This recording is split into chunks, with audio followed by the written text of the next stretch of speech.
From the House of the Temple in Washington, D.C., this is the Tyler's Place podcast, a podcast by Freemasons for Freemasons.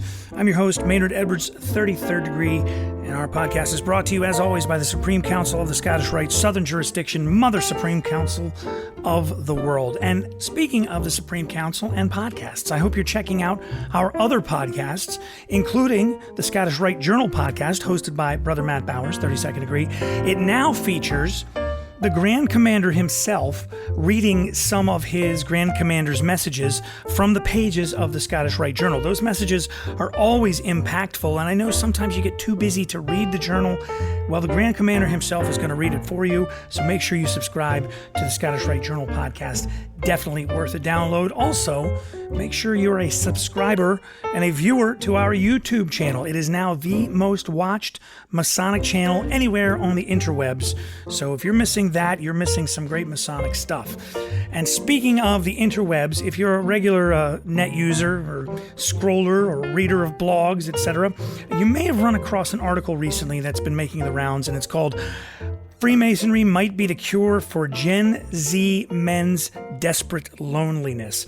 Now, just from the headline, this is not an entirely new idea. We've discussed on this show several times that Freemasonry definitely can provide an antidote to that loneliness epidemic. It's out there. There are men of all generations who are experiencing isolation and loneliness, and that got amplified during the COVID nightmare that we all lived through. But this article is different because it was not from a Masonic publication. It was in an online magazine for attorneys called attorneyatwork.com. It was written by a brother, however, Brother Bull Garlington, who joins us now to talk about this piece, which I think is excellent. And again, we have it linked in the description if you want to read it before you proceed to listen. So Brother Bull, is that your Christian name, or are you hiding from the men in the tinfoil hats? I know that people who produce Masonic content have to do that from time to time. Actually, it's a family nickname. My grandfather and my father both had the nickname Bull. They are union guys, plumbers and pipe fitters, and I just carried it on. But it has been extremely helpful as a nom de plume, since there are a surprising number of Christopher Garlingtons in media. For a family name that is incredibly small in the world, an awful lot of us are in photography and writing. So by using Bull, it really has helped me a lot, being distinguished from those other guys. Yeah, everybody calls me Bull. Even my wife calls me Bull now. She calls you Bull or declares what you've said is Bull? I mean, both at the same time. I was going to say, I'm married too. I know how that goes. I think the best usage of Bull was when I was at a press event with my business partner, Scott, and he introduced me to them, and he goes, "This is Bull. The shit is silent." And I was like, that is putting that on. That's going on my business card. If it didn't, I would be sad. It was. Yeah. So let's talk about your article. I'm going to pull it up so I can get the exact title on it here. Sure. Gen Z men are hella lonely. Freemasonry might just be the cure. And the article goes into the idea that the generation of young men that are coming of age right now are, for all intent and purposes, lonely. They haven't been taught how to interact with people. They spent at least a couple of their formative years locked in a house, not doing anything but interacting with screens because of COVID and things of that nature. And this is something that I think a few of us have kicked around, but you went ahead and wrote an article about this. And let's start at the beginning. You are, Brother Bull, you are in fact a Mason. You want to shout out your home lodge, or do you want to keep it quiet? No, I'm a past master of Kelvin Park Willing Lodge number, oh my God, I forgot the number. And then I'm currently the librarian and the lodge education officer for Lux Lunae Lodge number 1181. And what state is that in? They're both in Illinois. That's a northern Masonic jurisdiction. Yes, it is. The north is a place of darkness, you know. Well, I always have to add that in, and the NMJ guys love that. But so you're a pretty experienced Mason. You've got some stripes under your belt, as it were. What made you put pen to paper or fingers to keyboard for this particular article? Because as I said, I think a lot of us have talked about this, and you actually went and wrote something about it. First of all, I have to just interrupt. Actually, the headlines are different. The one at Attorney at Work is Freemasonry may be the cure for Gen Z men's desperate loneliness. Okay. So I'll dub that in. Not too different. So I'll dub that in. The lodge that I frequent, Lux Lunae Lodge, we're what I would call a difficult lodge. Our onboarding process is very long and very involved. And so I really got to know these guys that were wanting to join our lodge. And they're all young. And some of our previous new members were also young. And then I have a son who's 27, and I've got nephews who are in their mid-20s. And nieces and a daughter. And the overriding thing that I learned from all of them and from talking to them is not something they said to me, but what I learned about their lives. And that is that they don't do anything. They don't go anywhere. They don't hang out together. And a lot of them don't have friends. And at first I thought this was the typical thing that happens to people in their 20s. It's part of human development. Your crew kind of breaks up as everybody goes to different parts of the country to get jobs, et cetera, so forth. That's not uncommon. It's been like that since the nuclear family. But I realized that that's not what's happening here. My son doesn't hang out with his friends except on occasions. They live within a mile of each other. And yet they hang out mostly online. I'm happy to say he does have friends in real life, but a lot of the people I spoke to, I realized they didn't have any friends, and they didn't hang out with any people. And unless they were in the food service industry or something similar, they literally, some of them would go an entire month without actually being in the presence of another person. You know, unless they swiped right on Tinder or something. To be honest, I don't think that really counts. And I just realized that the nature of their life, the landscape of their life was terrifying. It's absolute loneliness. I totally agree with what you're saying, and I see it bear out in real life all the time. And one thing I've noticed is that kids today, when I turned 16, and I don't know how old you are, but I'm in my 40s, and when I turned 16, I was counting the seconds until I could go get my driver's license. I mean, I would have walked there or skipped or done cartwheels to get there had I had to do so. But now kids are kind of like, I'll get to it when I get to it. And some of them are waiting until they're 19 or 20 years old. And I kind of view that as some sort of delayed development. They don't feel the need to go out and participate in life the way that they used to. And is it some sort of, baked in depression from being attached to their screens all the time? Let's face it, this is a generation that has lived in front of a screen. Yeah, it's very true. And I feel terrifically guilty about that, because when I was a young parent, I was a stay-at-home dad for a number of years. And so I did have the benefit of being with my kids a lot of the time and taking them places and so making sure they were out in the world with real people. But I also found I use the crutch of television and video games for my kids all the time. Once I started up my freelance company, setting my son down in front of Mario Kart or whatever it was he was playing at the time, gave me some room to work. And now looking back on it, I'm like, that was probably not a great idea.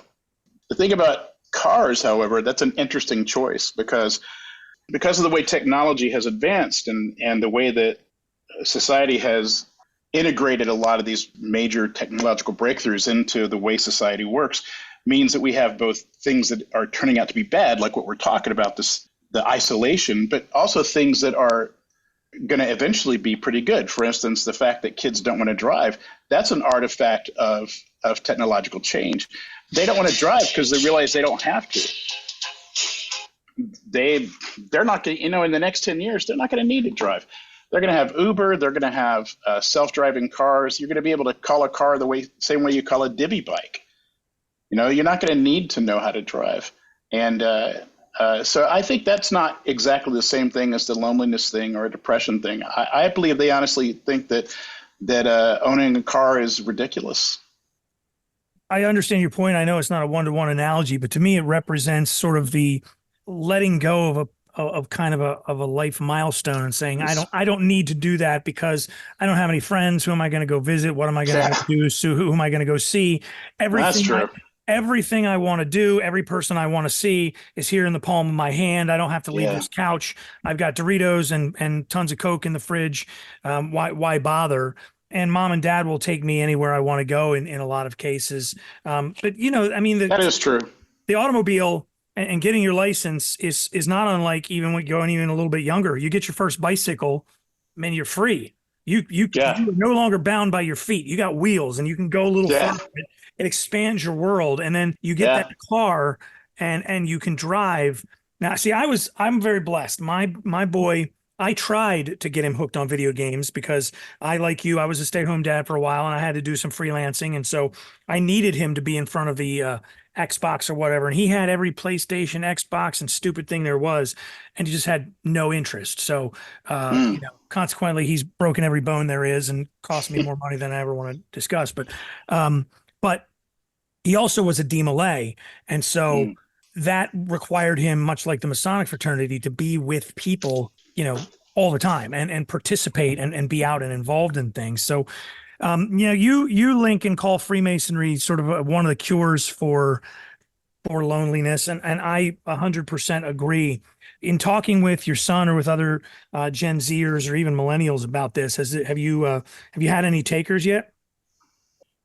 Well, actually, this article has definitely, in the last couple of days, exploded. And I have had a bunch of young guys reach out to me through Reddit and through some of the Masonic Facebook pages. In terms of, like, for instance, our lodge and everything, those guys were already kind of on board.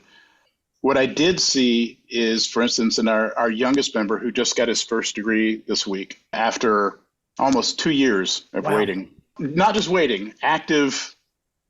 There was a lot of work happened in that time, and we saw enormous growth in this person. But the one thing that I saw that it's an intangible asset. It's kind of hard to exactly put it into words, but what I saw from him was a person being accepted into the adult world. And I think that until that moment, that had not occurred for him. He had not really crossed a recognizable threshold from adolescence and extended adolescence into adulthood, where he was surrounded by grown-ups who were saying, you know, you are one of us. And he was deeply affected by the entire thing.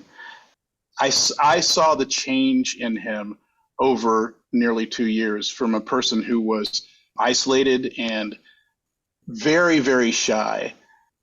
I should say reserved, not shy. He was cautious and reserved, to a person who has a crew, you know, and is hanging out with, you know, these adjunct uncles and father figures. And it was an interesting difference to see occur. That's extraordinary way to phrase it, that he's, you know, it's crossing the threshold into a type of adulthood. Although, having been to a few Masonic meetings in my day, there are sometimes when we act like less than adults, but that's true. You know, we do have some fun in lodges, which I think, you know, people tend to discount. And as someone who's a librarian and is active in your lodge, and you do have a couple of younger members coming in. One thing I'm noticing about younger members as they approach the craft, and I'm talking about men who are, let's say, 25 to 35, in that, you know, maybe they're married, maybe they've got a young kid. Their interest seems to lean more towards the esoteric side of Masonry, and they have an interest in some of those symbols and histories in the way that their fathers and grandfathers maybe didn't have as much. And they seem to be searching for something. So have you experienced that at all? There seems to be just this explosion in wanting to delve into esotericism and digging into the nooks and crannies of Morals and Dogma, or Manly P. Hall and some of those other folks. Well, I may disappoint you here, because I recently wrote a paper for our Lodge of Research that I titled Mesoterica.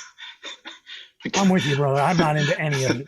Because I just, as fascinating as those things are, what they end up being for a Freemason is, I think, quite often an unfortunate distraction. What we're talking about here is the difference between intrinsic and extrinsic values. And so guys, and we're also talking about the stages of human development. And I mean, if we want to call in, what was his name? The hierarchy of needs. What's that guy's name? Maslow's hierarchy of needs, which I know has been discounted to some degree. It still holds a lot of water. I think it 100% does. Yeah. Yeah. And I wrote a huge comparison of the hierarchy of needs to the way that Freemasonry works. And what you'll find is, hold on. Now you got my attention, because where's that published? And Matt will tell you this. I'm a believer in Tony Robbins, and Tony Robbins hangs his entire field on neuro-linguistic programming and the hierarchy of needs. Those two things folded together are Robbins' whole secret. And he's not a Mason or anything, so I'm going to need to see that paper. I'd be happy to send it to you. Please. It's at the Illinois Lodge of Research, but I guess you have to be a member to pull it up. But I'll send that to you. I'll send you all the stuff I wrote. But one of the things that occurs in human development, as put out by Maslow, and I would say also by I don't think this is new knowledge. If you look at the tetraglyph that is so common pre-Christian, and then is the Matthew, Mark, Luke, and John symbols in Christianity, that is basically an emblem of human development. And it overlays on Maslow just as well too. So to shut up with all that stuff and get to the point.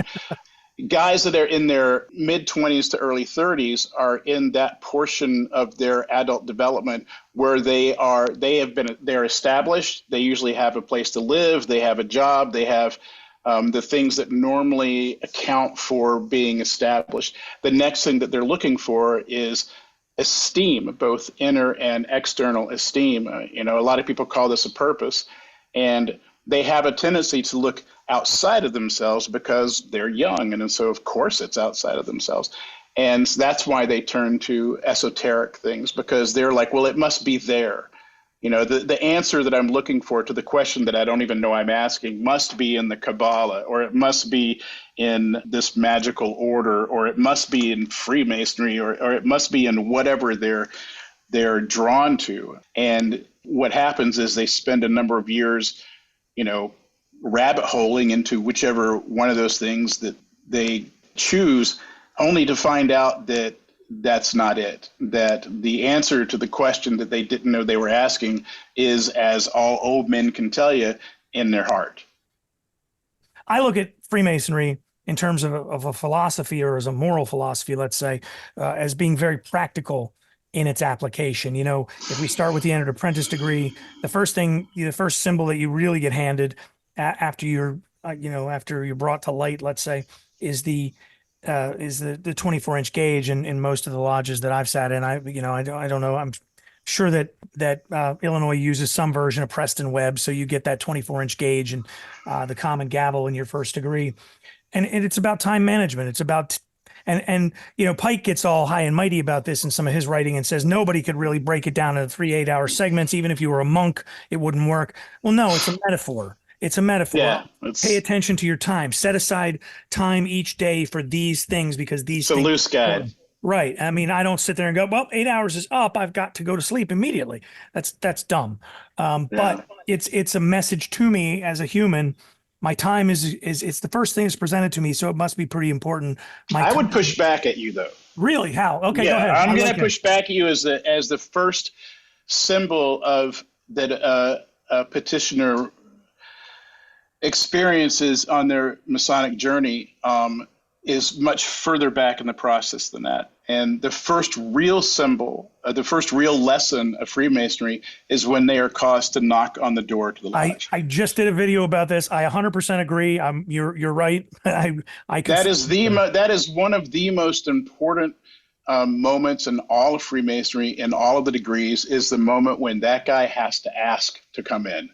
And when that guy has to have that tiny little bit of courage to reach up and actually knock on the door and begin this whole journey. Because what I think the most important practical thing that Masonry teaches you, and what's the purpose of all these tool symbols and work symbols, is that you need to go and see. You need to reach out, you need to test, you need to find, you need to seek for real. And it illustrates that Freemasonry is a proactive system. So Go ahead, please. You and I are 100% on the same page. I just did a YouTube video on this. I don't know when it was, Matt, 2 weeks ago, 3 weeks ago, the door video. Anyway, that I think the door, because at the House of the Temple, we have a door knocker that comes from the very original Supreme Council headquarters in Charleston from 1801. And so it's one of our oldest artifacts, but it is still on the door to the council room. So they still use the same door knocker to enter to that door.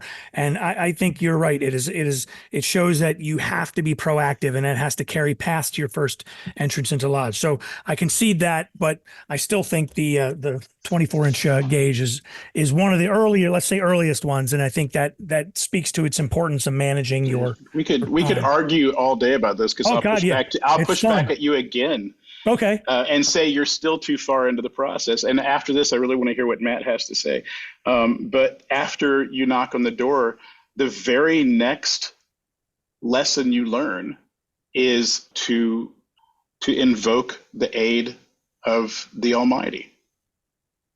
You're correct. That's an enormous. That lesson is as important as knocking on the door, and it was one of the hardest lessons that I had to learn, was to invoke the blessing of deity, and it took me years to really understand what that means. What do you think, Matt?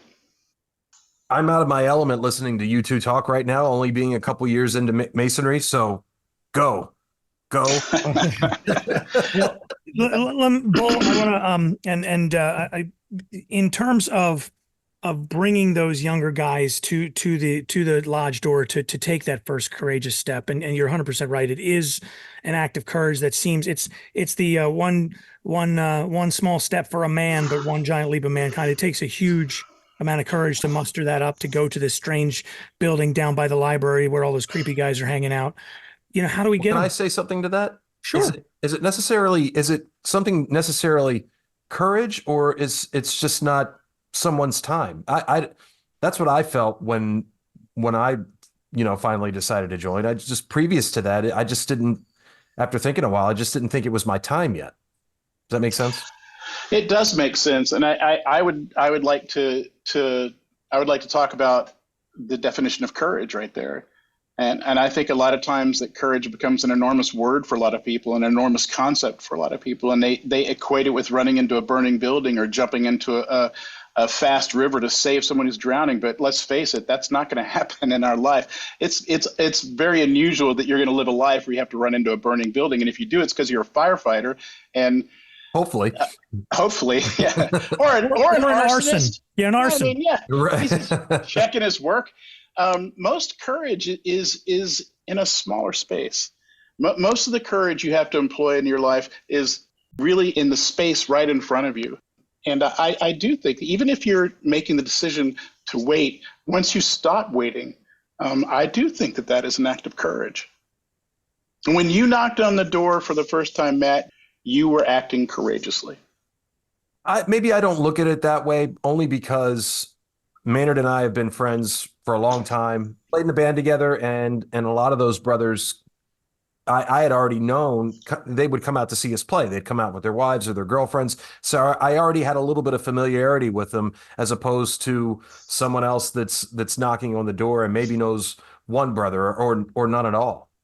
I do think that is one of the to get back to the article, the thing that I saw that is the balm to this problem of isolation and loneliness is simply the association with other people, the actual fraternity, where you're standing, like I wrote in the article, you're standing there in a room with these guys are anywhere from 18 to 80, shaking hands and talking, and people are slapping you on the back, and literally just being around those people is an experience that these Gen Z guys, they desperately need that.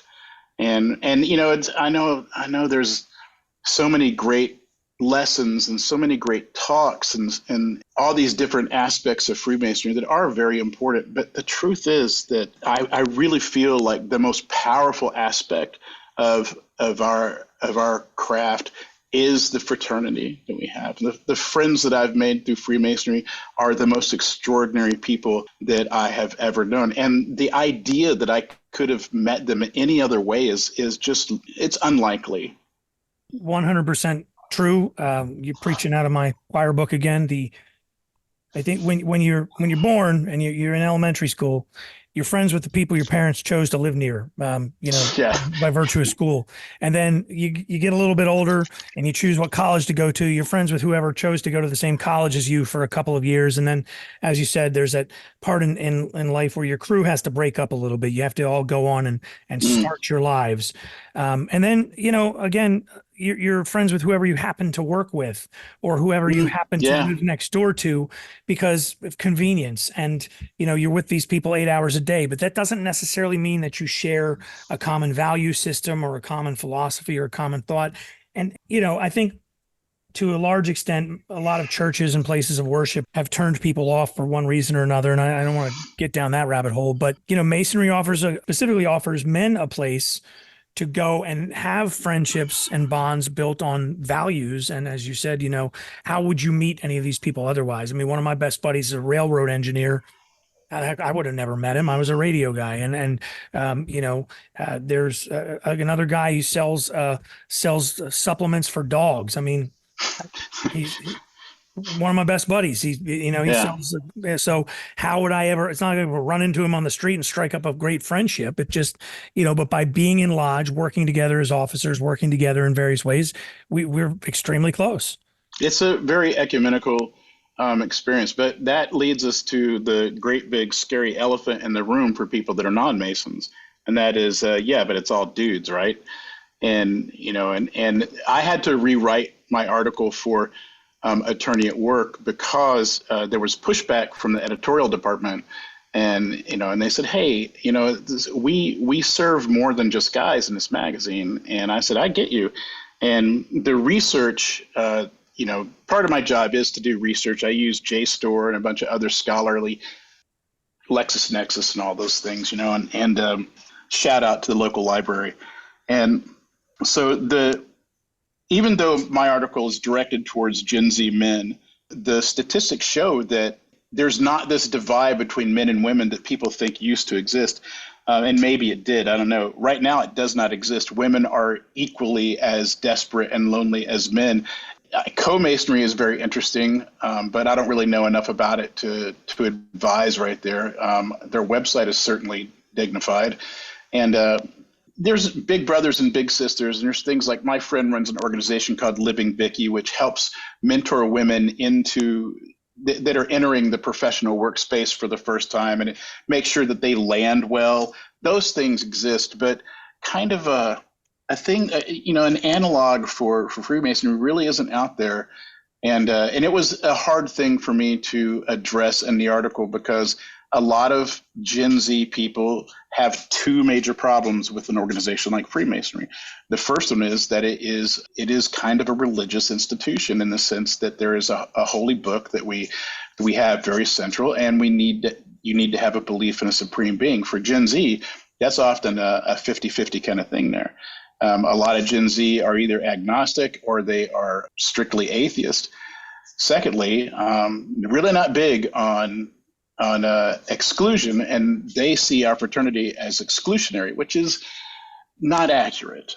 It's not that we are going, hey, no chicks. That's not really what it is. It's that we were begun millions of years ago or whatever, as a fraternity. I guess we were kind of no chicks back then too. It's a tough one to address, and one of the blowbacks I've gotten from Masons. First of all, this article is going viral right now. Yeah, it is. I just got invited to speak at the Grand Lodge of New York in 2025. Nice. There's a lodge in Canada that's using the article for their new guys. There's another podcast that wants me to talk. I can't remember the name of it. And tons of brothers are reaching out through email and stuff and saying, thank you for this article. It's been very gratifying to me because this was not one of those things you write where there's like you have an aim or you have a thesis to prove or something like that. This was straight from the heart, and to see that it landed where I would want it to land is very gratifying.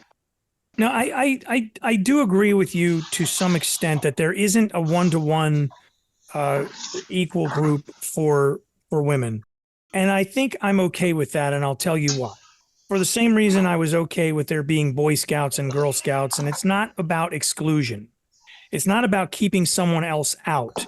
Right. It is about preserving healthy relationships with people who you are very much like. And it is about saying, okay, this is something that only we really experience, only the problems that we have. And while ladies have similar problems, their approach and their handling of it is markedly different for a variety of reasons. And some of that is wired into our lizard brain, and some of it's learned. But I think it's okay for us to have something that that belongs to guys.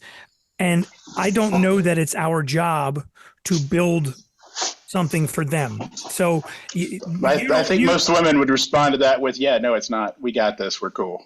then, and I would say, good, go do it. Yeah.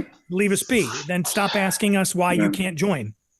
Well, the thing is that I haven't actually had that part as a pushback. The only pushback that I've gotten is just that people recognizing, no one said, hey, I want to join. Why can't I? I haven't had a woman ask that. And our lodge, the lodge that I frequent, Lux Lunae, the women are a very, very big part of the lodge. They are their own lodge in a lot of ways. They hang out together, which is, to me, a rarity in lodges. Our wives and significant others are all friends, and they schedule their own things together. They go out and have dinners together. We're not, sometimes I don't even know. I'm like, what are you doing? They're going, we're having a Lux Ladies Night tonight. I'm like, what? It was actually my wife that sort of made me join this lodge, because it's a very expensive lodge. And as a writer, I have a pretty tight budget. But I was invited to one of their events, an installation, and it was just an incredible party and just a great night all the way around. And my wife met all these women, and she was like, I want you to join this lodge because I want to join this lodge, And I'm like, really? Because I'm like, look at that price tag. And she's like, no, you need to do it. And I'm like, okay, cool, let's go. And it's been the best experience of my life. One of the best lodge experiences I could ask for. Yeah, Sure. My mother lodge is the same way, and so is my Scottish Rite Valley. We started our own valley, and our wives are all very close. They all hang out together, and I think that's a mark of a good and healthy lodge where families are involved and the kids are involved, and Yeah.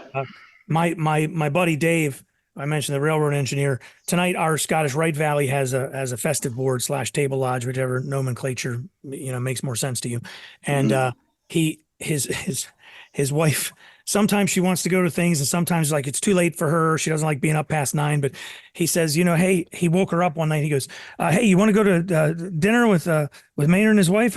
Yeah, it'll be a lot of fun. Okay, well, I'll give you the details later. Well, he's dragging her to a festive board later tonight, so it's a little bit of a trick. But it's still going to be a fun thing, and they get together themselves. They hang out together. So I couldn't agree with you more in that respect. So I guess the question now has to be, if we know we have the cure, how do we get it to Gen Z without that? Because, certain things don't change between old people and youth. And you and I are on the old people end at this point, being parents and, elder members and past masters and all that. So the younger generation is predisposed to think we're full of shit. How do we convince them that this is the way to go? Step one is to not be full of shit. I think that's a really important thing. I think what has drawn the new members to the lodge that I'm in is our authenticity and our frankness.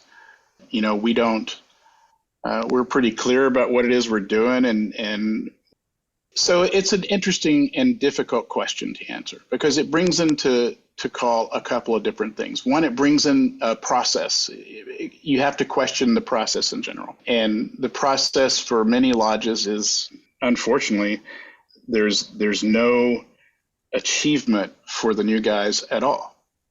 And I think that too many lodges don't understand what a disappointment it is for the new guys to be brought in almost automatically, and then when they arrive there, there's nothing going on there.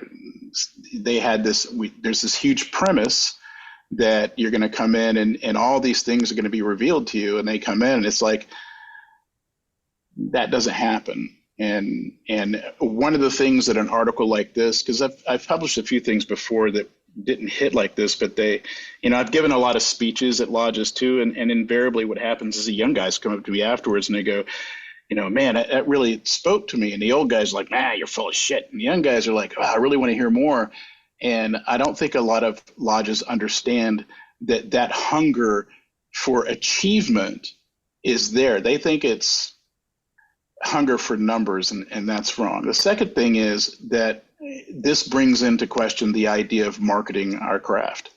And although as I wrote to you in an email, I'm a snooty bitch about a lot of stuff. I don't think anyone should make money off of our craft, and I don't think marketing is something we should do. But we're not going to be bringing anybody in if they don't know who we are, if they don't know where we are, and if we don't know where they are. And so you have to think a little bit like a marketer, and you have to think about, well, if the emerging generation is the people that's supposed to fill our empty chairs, then why aren't they showing up? And if we're such a panacea for their isolation, why aren't they just racing to our doors in big numbers? And the answer is because A, either they don't know we exist, or B, they're like, I don't want to join the Illuminati.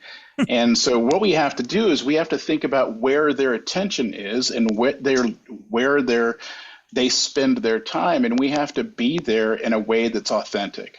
And we have to be available to them in a way that's authentic. That's why I'm particularly proud of this article being run in a magazine that has absolutely nothing to do with Freemasonry, not even remotely. It is a magazine about running your law business. And it is so far away from Freemasonry. And, and I write in this magazine about things, the intangible things, about pencils and pens. And upcoming, I'll be writing about a new column called Fear of Mingling, which is directed towards this very generation, because another thing that they're terrified of is not only do they need to associate with other people in real life, they are also terrified of associating with people in real life. Small talk sends them into an anxious fit. Having to call somebody on the phone they need like 20 minutes to power up for that. And they don't, and when they are in a room with other people, no matter what you see on that person's exterior, inside of them, they're in a fit of anxiety because they don't know if they're doing it right. And so I'm writing this whole new thing about here's how to do it right.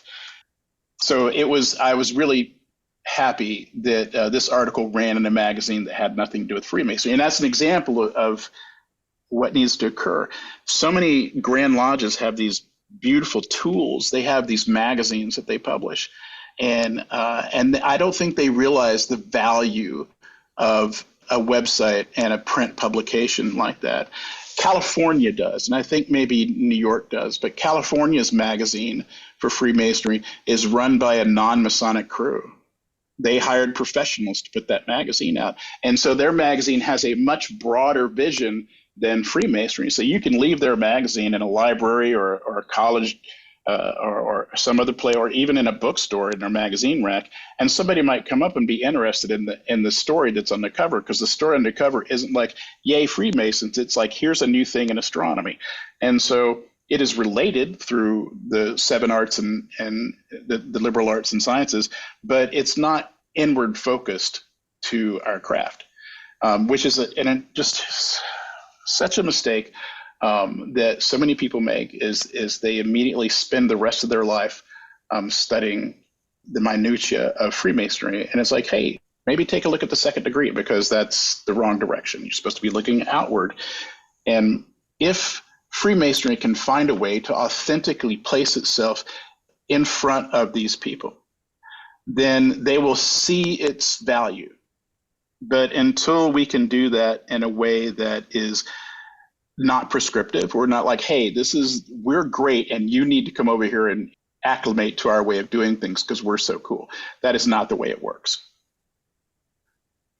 Brother Bull, I could talk to you about this all day. I think you and I are of one mind on a lot of these things, and I'm hoping we can get you back on the podcast again, and hear about some of your as you travel around talking about this article. I'm glad you're going to be doing that. I think it is much needed. I'll give a shout out to Brother Reed Endersby. He's the membership officer in the Grand Lodge of Minnesota. And he and I have had this similar discussion for a while, focusing on men and men's mental health and loneliness and those kinds of things. And we've been actively trying to find a psychologist to help us attach some data points to this. We're hoping for Jordan Peterson. It's out there. But he's damn tough to get. I so appreciate your time today, and I'm hoping that you get tons more speaking engagements. It's been a lot of fun to chat with you, and I'm hoping we can travel together a little bit more on this little journey. Likewise, I really enjoyed talking to you today. I wish Matt would shut up a little bit, because I mean, if that guy interrupts us one more time, I'm going to tell you, here's the thing. Is the reason we don't let him talk is we don't let him near microphones because he's a drummer, and there's a long and sordid history. So he sleeps on your couch, is what you're saying? No, I wouldn't. I don't let drummers on the couch. He has, yeah, but I don't let drummers on the couch. But, no, we played together for this. Matt's a case in point to your argument. By the time he joined our lodge, he already knew everybody because they'd been coming to see us, and he'd come to some, random events, or we'd play a Grand Lodge event. And, so by the time he got there, and, all the folks that were standing around him at that particular moment were people he already knew and was already friends with. So it was exactly what you're describing for him. So look at you. And what is it? It was only 12, 15 years. Something like that. Yeah, something like that. So.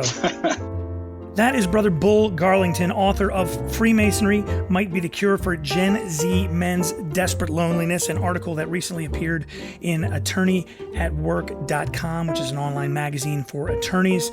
We have the article linked in this podcast description, and not only should you read it, but you should share it with other guys that you know, especially those who fall into that Gen Z category, because it really does have something to bring to their attention that Freemasonry has something for them. So definitely read it and then pass it on for someone else to read.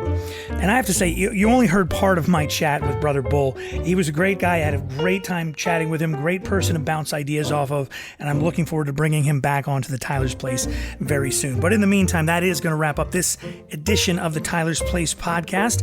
Make sure you drop us a line anytime. Membership@scottishrite.org is the easiest place to do that, or podcast@scottishrite.org. And in the meantime, I'm Maynard Edwards, 33rd degree. Thank you so much for joining us, and we'll catch you next time here on the Tyler's Place.